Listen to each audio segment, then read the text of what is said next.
பார்த்து, தேவவிரதனே, அரசியலே உனக்கு பங்கு வேண்டாம் என்று நீ சொல்லிவிட்டாய், உண்மைதான். பிறக்க போகிற உன் தம்பிக்கு முழு அரசும் கிடைக்கட்டும் என்று ஓலை நேர்ந்து கொடுத்து விட்டாய், உண்மைதான். ஆனால் நீ திருமணம் செய்து கொண்டு உனக்கு ஒரு மகன் பிறந்தால் அவன் அரசியலே பங்கு கேட்பான் அல்லவா என்று புதிய ஒரு சந்தேகத்தை எழுப்பினான். உடனே இந்த தேவவிரதன் அதற்கு அஞ்சாது, அந்த சந்தேகத்தை நீக்குகிறேன், வா உச்சை சிறவசே சபைக்கு வா, நான் திருமணம் செய்து கொண்டு எனக்கு ஒரு மகன் பிறந்தவன் அரசியலே பங்கு கேட்பானே என்கின்ற உன்னுடைய சந்தேகம் உன்னிடத்திலிருந்து போவதற்காக நான் உனக்கு ஒரு பெரிய சபதம் செய்து தருகிறேன், வா என்று சபையிலே கொண்டு வந்து உச்சை சிறவசை நிறுத்தி, எல்லாரும் அறிய எனக்கு ஒரு மகன் பிறந்தவன் அரசியலே பங்கு கேட்க கூடாது என்பதற்காக என் உடம்பிலே உயிர் என்ற ஒன்று ஓடுகிற வரைக்கும் திருமணமே செய்து கொள்ள மாட்டேன் என்ற ஒரு சபதத்தை தேவவிரதன் செய்தான். அதனாலே தேவர்கள் அவனுக்கு கொடுத்த பெயர் பீஷ்மன். துரியோதனா, நீ அவரையே கவனிக்க வேண்டும் என்று, அவரையே பார்க்க வேண்டும் என்று சொன்னதற்கு காரணம், இந்த பீஷ்மன் கொடுக்க வேண்டிய அவசியம் இல்லாத போதே அரசிலே பாதியை மட்டுமல்ல முழு அரசாட்சியும் தன் சகோதரனுக்கு கொடுத்தானே, அவன் குலத்திலே பிறந்த நீ கொடுக்க வேண்டிய அரசை சகோதரனுக்கு கொடுக்காமல் இருக்கிறாயே என்பதை தெரிவிப்பதற்குத்தான் பீஷ்மனை பார்க்க. துரியோதனம் பார்த்தான், நான் அதான் அவனை தினந்தனம் பார்த்து கொண்டே இருக்கிறேனே, அவனுக்கு பார்த்தா என்ன புத்தியா இருக்கும்? கண்ணபிரான் இவ்வளவு கஷ்டப்பட்டு பீஷ்மருடைய தியாகத்தை சொல்லி அவர் பரம்பரையில வந்த நீ அவன் கொடுக்க தேவையில்லாத போது முழு அரசையும் சகோதரனுக்கு கொடுத்தா, நீ கொடுக்க வேண்டிய அரசை கொடுக்க வேண்டாமா? பீஷ்மரை சுட்டி காட்டி இந்த அற உரைய துரியோதனனுக்கு கண்ணபிரான் சொல்லுகிறாரே பாரதத்துல, எதுக்கு கதை இப்படியே சொல்லிட்டு போக வேண்டியதானே? பாரதத்துல கண்ணபிரான் பீஷ்மரை சுட்டி காட்டி துரியோதனனுக்கு அறவரை சொன்னார்னா பாரத கதையில நமக்கு என்ன? இந்த கதை யாருக்கு தெரியாது? இதை சொல்ல நான் இங்க இருந்து கடல் கடந்து வந்திருக்கேன். பீஷ்மரை சுட்டி காட்டி அவர் தியாகத்தை சுட்டி காட்டி தந்தை இன்பம் எய்த வேண்டும் என்பதற்காக முந்த மாநிலமும் அரசும் வழங்கியவன். ஆகவே அவனை கண்டு அவனை போல நீ நடக்க வேண்டாமான்னு துரியோதனனுக்கு கண்ணபிரான் சொன்னதுனால நமக்கு என்ன லாபம்? என்ன லாபங்கிறத இளைஞர்கள் கவனிக்கணும். பீஷ்மரை சுட்டி காட்டி துரியோதனனை பார்க்க சொல்லி புத்திய கத்துக்கோங்கிற. நம்ம ஊடுகள் எல்லாம் வீட்டு உள்ள நுழைஞ்ச உடனே நம்ம அப்பா அம்மா இல்லைன்னா தாத்தா பாட்டி இல்லைன்னா கொள்ளு தாத்தா கொள்ளு பாட்டி படம் மாட்டிருக்கும். எதுக்கு? அவங்க அழக காட்டவா? நம்ம பாட்டியும் தாத்தாவும் என்ன அழகுன்னு நம்ம முகத்தை பார்த்தாலே தெரியாது. இதுக்கு ஒரு போட்டோவாவும். அதுவும் அந்த காலத்துல எல்லா தாத்தாவும் எல்லா பாட்டியும் ஒரே டைப் தான். போட்டோன்னு சொன்னாலே அதுக்காகவே பாட்டிக்கு ஒரு வேகம் வந்துடும் உடம்புல. அப்படி தலையை இழுத்து நேர்வகடி எடுத்து தலையை இழுத்து இப்படி வாரி இங்க ஒரு கம்மலை போட்டு இந்த புடவை தலைப்பை இழுத்து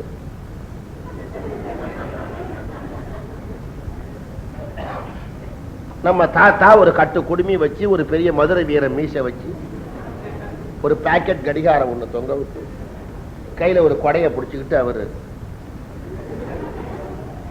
வீரபத்திரன் காளியும் தட்சயஜ்யத்துக்கு புறப்பட்ட மாதிரிதான் இருக்கும் எல்லா தாத்தா பாட்டியினுடைய போட்டோ. அவங்க எப்படி என்ன அழகா இருந்தாங்க அந்த போட்டோ இளைஞர்கள் எல்லாம் கவனிக்கணும்.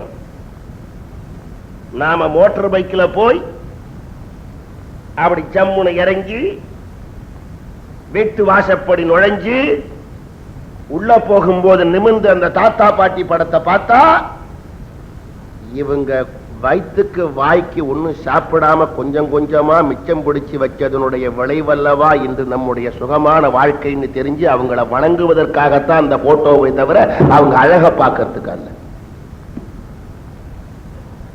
நம்ம தாத்தாவும் பாட்டியும் அப்பாவும் அம்மாவும் கொள்ளு தாத்தாவும் கொள்ளு பாட்டியும் நினைச்சபடி வாழ்ந்திருந்தா நாம எங்க இருந்திருப்போம்? வீட்டுல சான்றோர்கள் பெரியோர்கள் படத்தை பார்க்கறது அவர்கள் வழியா நமக்காக அவர்கள் செய்திருக்கிறதெல்லாம் எண்ணி பார்த்து அவங்க இடத்துல ஒரு பக்தி வரணும். அந்த பாசம் இல்லைன்னா நம்முடைய வாழ்க்கை சிறக்காது. அதுக்காகத்தான் இந்த இடம். பீஷ்மரை சுட்டி காட்டி துரியோதனுக்கு புத்தி வல்ல அழிஞ்சா நாம அந்த மாதிரி பெரியோர்கள் படத்தை பார்த்து நமக்கு புத்தி வராம இருந்தா நம்ம வாழ்க்கையும் வீணா போடும் சுட்டி சொல்றதுக்கு தான் பாரதமே தவிர வெறுங்கதைக்கு அல்ல. பீஷ்மருடைய தியாகத்தை எல்லாம் சொல்லி துரியோதனுக்கு அறவுரை வர வேண்டும் கண்ணபிரான் சொன்னது எதுக்குன்னா, நம்ம வீட்டுல எத்தனையோ பீஷ்மர். பீஷ்மன் 4 தலைமுறைக்கு பொறுப்பல்லவா.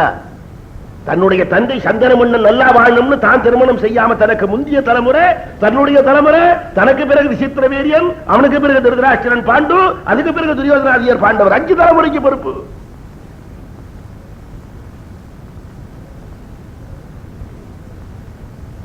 தமிழ்நாட்டில் அடிக்கடி இதைதான் சொல்றது.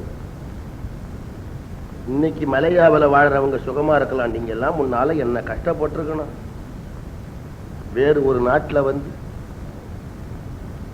ஒண்ணுமே இல்லாம உள்நாட்டில் இருந்துட்டா எப்படியாவது சமாளிச்சுக்கலாம், வெளிநாட்டில் வந்தா எப்படி இருக்கணும். அதனால இப்ப இங்க இருக்கக்கூடிய இளைஞர்களுக்கெல்லாம் சொல்றேன், உங்க அப்பா அம்மா உங்க தாத்தா பாட்டி அவங்க வழியில நின்று அவங்க மேல உங்களுக்கு ஒரு பக்தி வரணும். நான் நினைக்கிறது வெள்ளி பாரதத்துல இந்த பகுதி இதை சொல்றதுக்கு தான், ஆகவே மனம் திறந்து சொல்றேன், அவ்வளவுதான். நான் ஒன்னும் புத்தி சொல்றதுக்காக வந்தவன் அல்ல. ஆனால் இந்த இடம் கண்டிப்பாக இதை சுட்டுவதற்காகத்தான் பாரதத்தில் வில்லிபுத்திராழ்வார் தெளிவாக எழுதியிருக்கிறார் என்று நான் உணர்வதனால என் உள்ளத்துல உள்ளதை அப்படியே சொல்றேன்.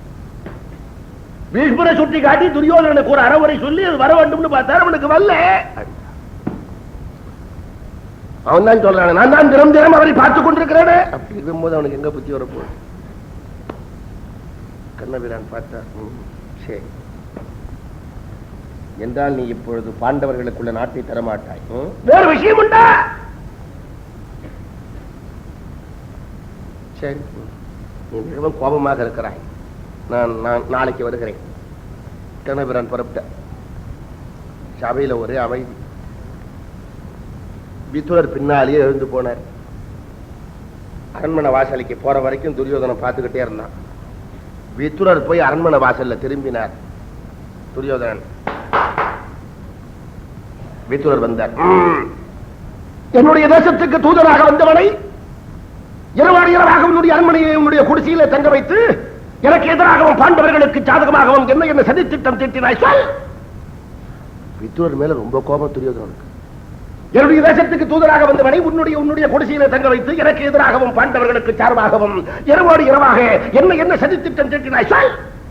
விதுரர் பார்த்தார், துரியோதனா உனக்கு எதிராகவா பாண்டவர்களுக்கு சாதகமாகவா? நான் அந்த கண்ணனை என்னுடைய குடிசைக்கு அழைத்தேன். நான் அழைக்கவே இல்லை துரியோதனா. என்னுடைய குடிசையை தேடி வந்தார். அப்படி என் குடிசையை தேடி வந்த பிறகு நான் கண்ணனுக்கு செய்திருக்கிற உபச்சாரங்கள் எல்லாம், அதனாலே வரக்கூடிய பெருமை எல்லாம் உன்னை சாருமே தவிர என்னையா வந்து சாரும்? நான் அந்த கண்ணனுக்கு செய்திருக்கிற உபச்சாரத்தினுடைய பின்விளைவுகள் எல்லாம், அஸ்தினாபுரத்திற்கு ஒரு தூதுவன் சென்றால் குடிசையிலே இருக்கிறவன் கூட ஒரு அரசன் செய்ய வேண்டிய மரியாதையை செய்வான் என்றுதான் பேசுவார்களே தவிர விதுரனாகிய தனிப்பட்ட எனக்கா இதிலே பெருமை வரப்போகிறது? என்னுடைய குடிசையிலே தங்கிவிட்டதனால் உனக்கு எதிராக நான் பேசுகிறேன் என்று தயவு செய்து சொல்லாதே. உன்னுடைய தேசத்துக்கு தூதுவனாக வந்தவன் உன்னுடைய தேசத்தில் ஒருவனாக இருக்கிற என்னுடைய குடிசையிலே வந்து தங்கிய போது அவனுக்கு நான் ஒரு வரவேற்பும் உபசரணையும் செய்ய வேண்டியது என்னுடைய கடமை அல்லவா? அதனால வரக்கூடிய பெருமை பூராவும் துரியோதனா உனக்குத்தானே. விதுரரே, என்ன அழகாக பேசுகிறீர். உம்முடைய குடிசையிலே எனக்கு பகைவனாக வந்திருக்கின்ற அந்த கண்ணனை தங்க வைத்து அவனுக்கு வேண்டிய உபசாரங்களை செய்துவிட்டு அதனால வரக்கூடிய பெருமை பூராவும் எனக்குத்தான் என்று பேசுகிறாய். என்ன சாதுரியமான சாமர்த்தியமான பேச்சு. விதுரரே, நீ பேசாமல் என்ன செய்வீர்? இப்படித்தான் சாதுரியமாக பேசுவது உனக்கு இயல்பு. நீர் என்ன செய்வீர்? ஒருவன் தனக்கு பொருள் கொடுக்கிற வரைக்கும் உன்னை தவிர யார் மீதும் எனக்கு அன்பில்லை என்று நயந்து பசப்பி நடித்து கண்காட்டி வேறு ஒருவன் பொருள் கொடுத்தால் அன்பை மாற்றிக் கொள்வது தாசியின் தொழில் என்று நினைத்து அவள் பெற்ற மகன் நீயும் அப்படி தானே இருப்பாய். முதல் விளைந்து ஒருவனோடு கூடி அதிகம் இன்பம் பெற முயங்கினும் அன்பை மாற்றுதல் பொதுமகளுக்கு இயல்பென்று இருந்தேன். அவள் பெற்ற புதல்வன் நீயும் அப்படித்தானே இருப்பாய். விதுரருக்கு கை நடுங்கியது, கால் நடுங்கியது, முகம் சிவந்தது, புருவங்கள் நெற்றிக்கு மேலாக சென்றன. அவர் தோல்ல இருக்கிற அப்படியே வில்லு கொஞ்சம் கொஞ்சமா இறங்கியது. கோபம் மிகுந்தது. விதுரர் வில்லை எடுத்தார். துரியோதனா, இதுவரைக்கும் விதுரன் வாயைத்தான் நீ பார்த்திருக்கிறாய்.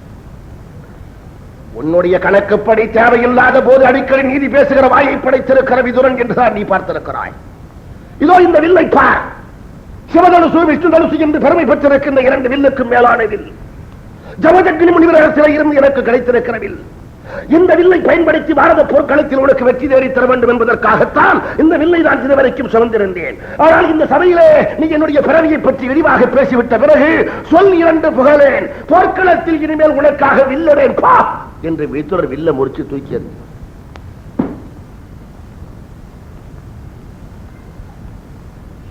ஒரே அமைதி. பீஷ்மர் இறங்கி வந்தார். துரியோனம் முதல்ல ஒரு தட்டு. துரியோதனா துரியோதனா, கண்ணன் சபைக்கு வந்து விட்டு செல்லுகிற வரைக்கும் துரியோதனா, பாரத போர் நடந்தால் யாருக்கு வெற்றி என்பதில் எனக்கு சந்தேகம் இருந்தது. இப்போது சந்தேகமே இல்லை.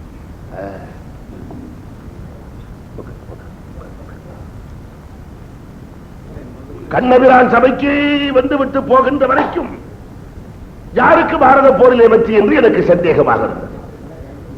இப்போது எனக்கு சந்தேகமே தீர்ந்து விட்டது. அது என்ன சந்தேகம்? சீக்கிரம் சொல்லும். பாரத போர்க்களத்திலே வெற்றி பாண்டவர்களுக்கு. என்ன காரணம்? விதுரன் வில்லை முடித்த பிறகு உனக்கு யாது வெற்றி?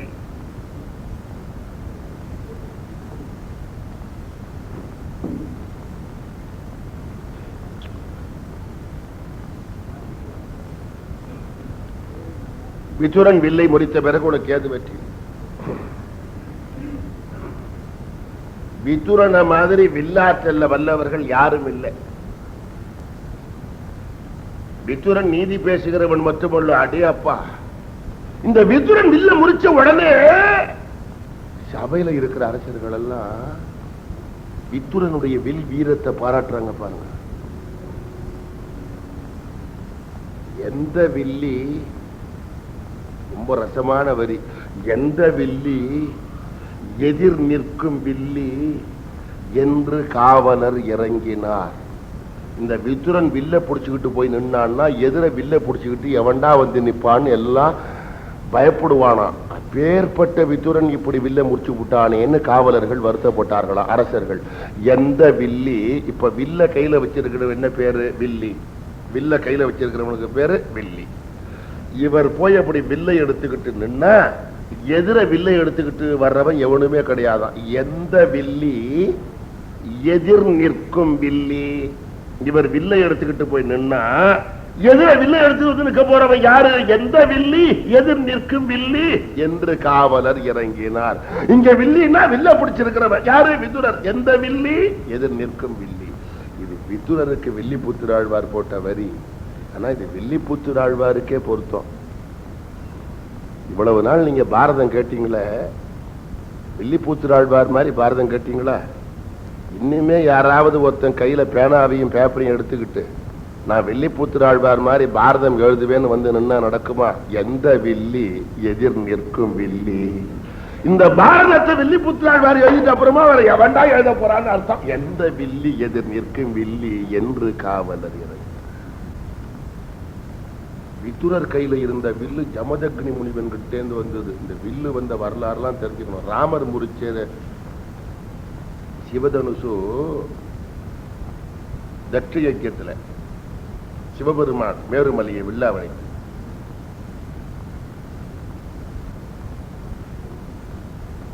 அந்த பரசுராமன் வச்சிருந்த விஷ்ணு தனுசும் விதுரருடைய வில்லும் ஜமதக்னி முனிவன் கிட்டேந்து வந்தது. பெரிய வில்லு. ஆனா இந்த வரலாறுலாம் யாரு கண்டா? ராமர் மிதிலையில முறிச்ச வில்லு வந்து தட்ச யஜ்யத்துல சிவபெருமான் மேருமலையை வளைச்சதுன்னு யாருக்கு தெரியும்? ஏன்னா அந்த கதையெல்லாம் நம்ம சொல்றது இல்லை. தமிழ்நாட்டுல ஒரு பள்ளிக்கூடத்துல ஒரு இன்ஸ்பெக்டர் வந்த வகுப்புல பையங்களை சோதிக்க வந்த. பகல் 12 மணி, நல்ல வெயில். வந்து ஒவ்வொரு பையனையா எழுப்பி கேள்வி கேட்கிறவர் ஒரு வகுப்புல வந்து ஒரு பையன் வந்துருந்தான். ஜனகன் வில்லை முறித்தது யார்? ரொம்ப கோபமா கேட்டார். ஜனகன் வில்லை முறித்தது யார்? அவர் கேட்ட கேள்வி, அவர் முகம் இதெல்லாம் பார்த்து பையன் பயந்துட்டான். அவன் எழுந்து, சார் எனக்கு ஒன்றும் தெரியாது சார், நான் முறிக்கல சார். பையனுக்கு அவ்வளவு பயம். எனக்கு ஒன்றும் தெரியாது சார், நான் முறிக்கல. உடனே அவர் திரும்பி என்ன வாத்தியார பார்த்து, என்ன சார் இது பையன் இப்படி சொல்றான்? என்ன வாத்தியார் சொன்னார், சார் அந்த பையன் அந்த மாதிரி காரியம் எல்லாம் செய்ய மாட்டான். அந்த கோடி பஞ்சு குப்புசாமி தான் செய்வான். அவன் 2 நாளா பள்ளிக்கூடம் வரல, நீங்க கவலைப்படாதீங்க, இவன் செய்ய மாட்டான். உடனே கல்வி அதிகாரி நேர தலைமை ஆசிரியரை போய் பார்த்து, என்ன சார் இது வகுப்புல போனா பையன் இப்படி சொல்றான், ஆசிரியர் இப்படி சொல்றாரு, என்ன சார் இது? அந்த ஹெட்மாஸ்டர் சொன்னார், கோச்சுக்கப்படாது, முறிஞ்சு போன பொருளுக்கு என்ன விலையோ சொல்லுங்க, கையோட போட்டுருவோம்.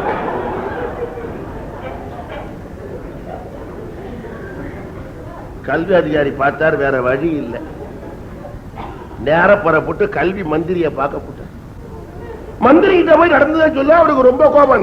சர்வீஸுக்கு வந்து 10 சாமா முறிஞ்சு போயிருக்கு, இது 11வது சாமா. இப்படி சும்மா முறிஞ்சு போச்சுன்னா சர்வீஸ் முடிஞ்சு போடும், ஜாக்கிரதை. கல்வி அதிகாரி தலையை தொங்க போட்டு வீட்டுக்கு வந்தார். சம்சாரம் கேட்டா, என்னங்க இது ஒரு மாதிரியா இருக்கீங்கன்னு. அவர் சொன்னார், ஒண்ணும் இல்லம்மா, வகுப்புல போய் சின்னதா ஒரு கேள்வி கேட்டேன், ஜனகன் வில்ல முறிச்சது யாருன்னு. ஒரு பையனாவது கோவலன்னு சொன்னானா பாத்தியா, ஒத்துருமே முறிக்கல.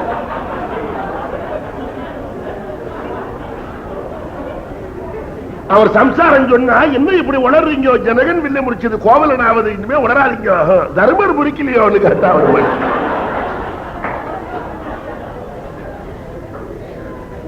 அதெல்லாம் நம்ம சின்ன விஷயம்னு விட்டுக்கிறோம்.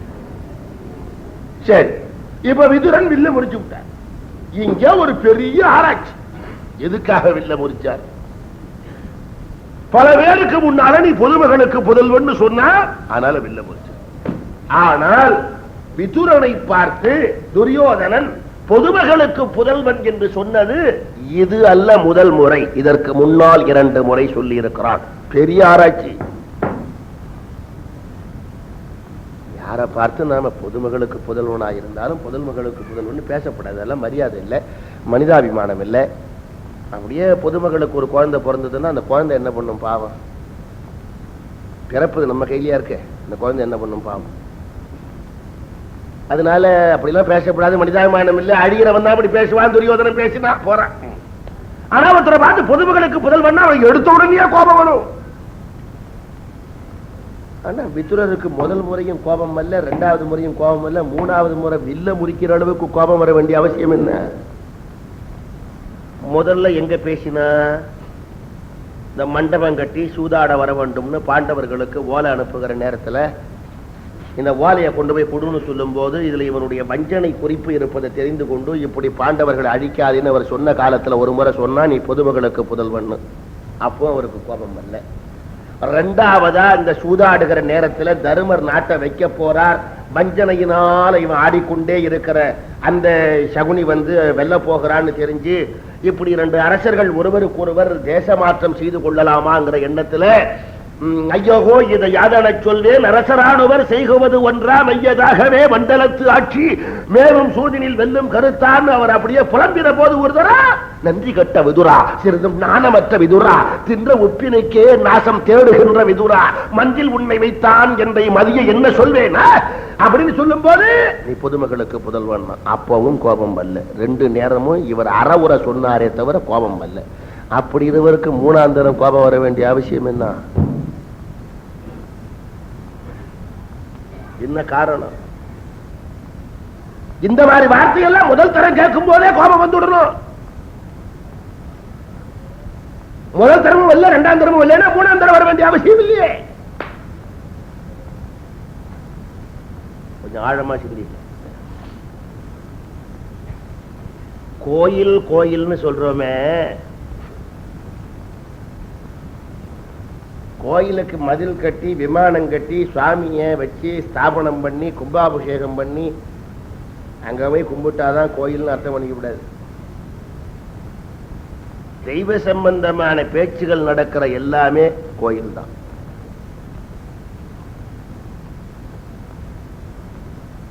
கோயில்னு சொன்ன உடனே அங்க சுவாமி இருக்கணும்னா வழிபாட்டுக்குள்ள கோயில். கோயில் என்ற சொல்லுக்கு என்ன பொருள்? புனிதமானது. கோயில் என்ற சொல்லுக்கு பொருள் புனிதமானது. நல்லா கவனிங்க. மகாகவி பாரதியார் ஒரு வரி எழுதினார், பள்ளிக்கூடத்தை எல்லாம் கோயிலாக்குவோம், பள்ளித்தலம் அனைத்தும் கோயில் செய்குவோம். பள்ளித்தலம் அனைத்தும் கோயில் செய்குவோம். இதுக்கு சரியா அர்த்தம் தெரியாத சில தமிழ் ஆசிரியர்கள் என்ன பண்ணி தொலைச்சான் தமிழ்நாட்டில், மகாகவி பாரதியார் பள்ளிக்கூடத்தெல்லாம் இடிச்சு கோயில் கட்டுங்கிறார். கல்வி வளரக்கூடாது என்பது பாரதியாருக்கு எண்ணம். தமிழ்நாட்டில் ரொம்ப ஆராய்ச்சியாளர்லாம் இருக்கான். ஆமா, அறிவை பகுத்து தனியா வச்சுட்டவெல்லாம் ரொம்ப பேர் இருக்கான்.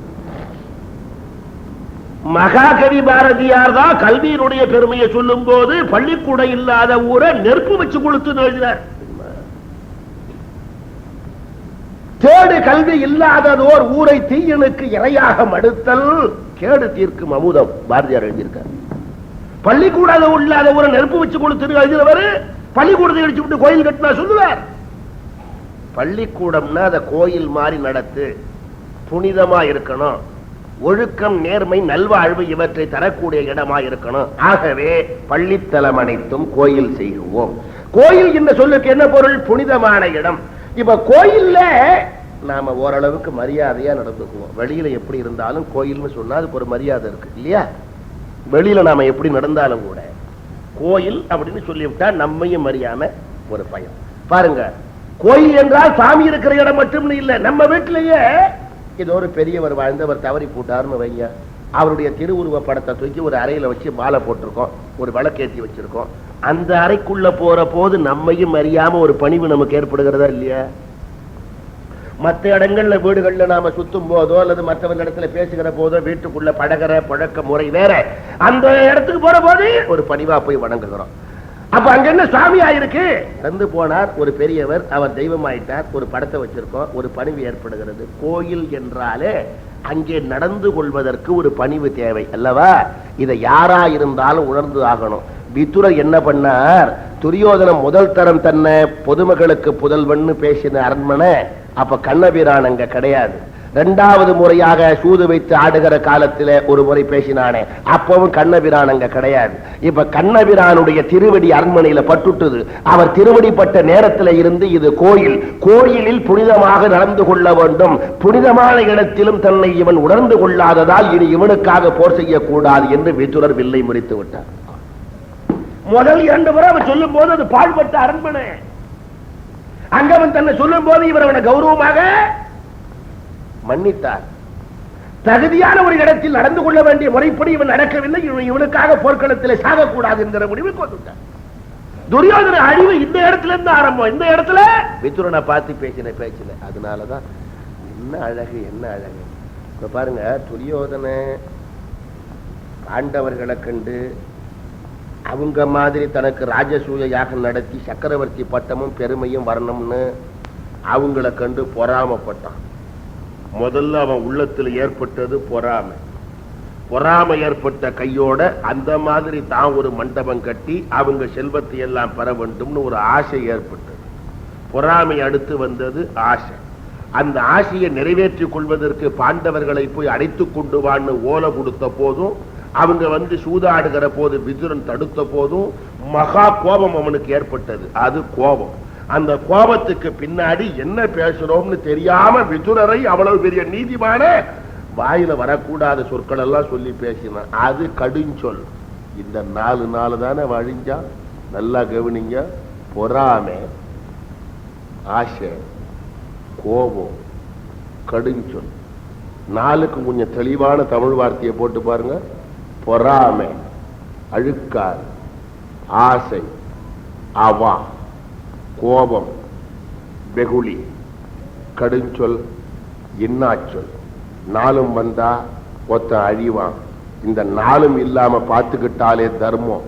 இந்த 4 வந்தா ஒத்த அழிவான்.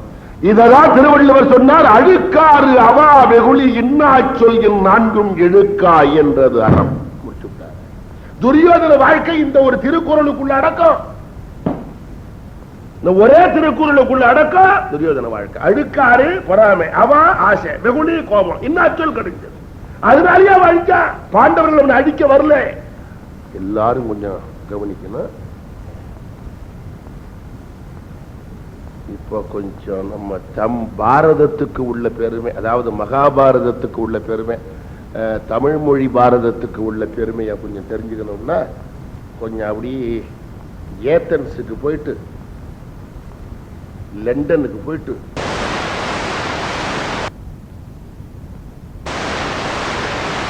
லண்டனுக்கு போறேன்னா கிரேக்க இலக்கியத்துக்கும் ஆங்கில இலக்கியத்துக்கும் போயிட்டு வரேன். நான் பாரதத்தை 90 நாள் சொல்லும் போது ஏறக்குறைய கிரேக்க நாடகங்களும் ஆங்கில இலக்கியங்களும் குறைஞ்சபட்சம் ஒரு 10 நூலாவது சொல்லுவேன். நான் இந்த குறைஞ்ச நாள்ல அங்கெல்லாம் போக வேண்டாம்னு எனக்கு ஒரு விருப்பம் இருந்தாலும் ஒரு குறிப்பு அவசியம் சொல்லியா. இப்ப துரியோதனன் இந்த மாதிரி பேசுற பேச்சினாலேயே அவருடைய வீழ்ச்சி நிச்சயமாயிற்று, மறந்துடப்படாது. இந்த பாரதத்தில் வரக்கூடிய இந்த கூறு இருக்கிறது, அதாவது அவன் தன்னுடைய சொல்லாலேயே தன் கோபத்தாலேயே தன் ஆசையாலேயே தன் பொறாமையாலேயே வீழ்ச்சி அடைந்தான் என்று. இத தாயா உலக காவியத்துல இந்த மாதிரி யாருமே எழுத முடியாதுங்கிறான். நம்ம பாரதத்தை வச்சு அல்ல, கிரேக்க இலக்கியம். கிரேக்க நாடகங்கள் இருக்க,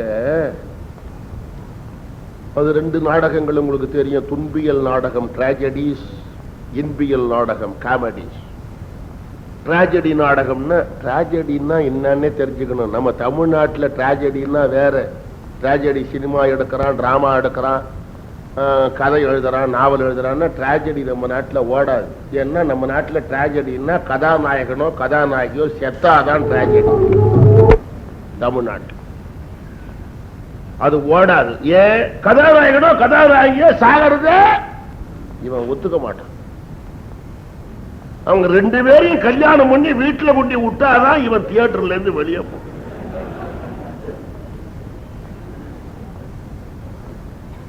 ஒண்ணு. 2வது, நம்ம நாடகங்கள்ல துன்பியல் நாடகங்கள்ல கதாநாயகன் சொன்னா அவனுக்கு கஷ்டம் கொடுக்கிறதுக்காகவே ஒரு வில்லன் வரணும். வில்லன் இல்ல, நாடகம் இல்ல, திரைப்படம் இல்ல. அப்படி கதாநாயகனும் கதாநாயகியும் ஒரு டூயட் பாடுற போதே அந்த புதருக்கு பின்னாலேந்து வில்லன் தலைய தூக்குவான்.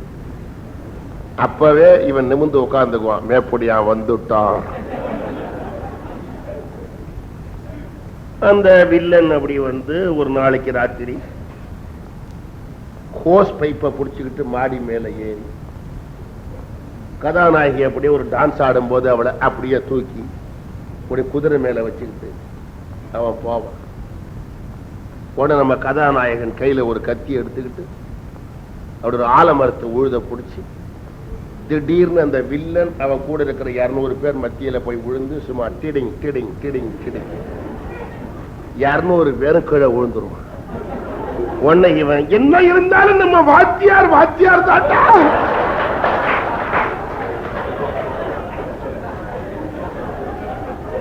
இதுதான் நம்ம திரைப்படம், இதுதான் நம்ம நாடகம், இதுதான் நம்ம கதை. கதாநாயகன் துன்பப்படுவதற்கு வில்லன் காரணம் இல்லையா? கிரேக்க நாடகத்தில் என்ன பண்ணினா, கதாநாயகன் துன்பத்திற்கு வில்லன் காரணம் அல்ல. வேறு யாரு காரணம்? அவனவனிடத்திலேயே ஒரு குறை இருக்கிறது. அந்த குறையினால் அவனவன் ஒரு தவறு செய்யறான்.